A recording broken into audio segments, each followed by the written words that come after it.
Encore une séance placée sous le signe de la consolidation à Paris. En l'absence de Wall Street qui fête Thanksgiving, eh bien, le marché parisien a manqué de carburant pour allier le seuil symbolique des 5 950 points.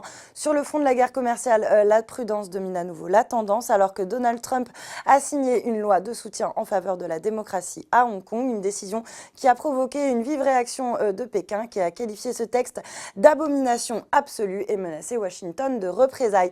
Dans ce contexte de regain d'aversion au risque, le CAC, lui, recule de 0,24% à 5 912 points. Et puis du côté des sociétés, eh bien, les valeurs liées à la thématique de la guerre commerciale redonnent du terrain, à commencer par le secteur automobile ou encore les matières premières. Rémi Cointreau, de son côté, se distingue à la baisse après avoir dévoilé des résultats semestriels inférieurs aux attentes du marché, a fait part de sa prudence sur l'impact de la situation à Hong Kong. Dans la foulée, Odo maintient sa recommandation à alléger avec un objectif de cours à 95 € sur le dossier.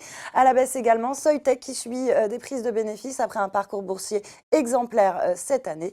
Le spécialiste des semi-conducteurs a annoncé un chiffre d'affaires consolidé en forte hausse de 38,3% au premier semestre de son exercice décalé, mais le groupe a été sanctionné pour avoir revu à la baisse sa prévision d'investissement pour 2020. A l'inverse, Europcar termine en tête du SBF 120 alors que Morgan Stanley a renforcé sa présence au sein du groupe et détient désormais 8,11% du capital. Des informations de presse évoquent par ailleurs l'intérêt d'autres fonds d'investissement qui envisageraient donc une montée au capital. GTT, de son côté, n'a pas profité de l'annonce de 3 nouvelles commandes de cuves de méthanier. Odo a pris soin quand même de rappeler que la valorisation du groupe restait attractive et a confirmé sa recommandation à l'achat avec un objectif de cours de 102 €. Et puis enfin, sur le SRD, Solocal qui cède plus de 10%, l'ex-Page Jaune a annoncé le renforcement de sa structure financière qui devrait notamment se traduire par une nouvelle émission de titres. Le groupe pourrait ainsi émettre un nombre de 58 millions d'actions nouvelles, soit près de 9,9% du capital.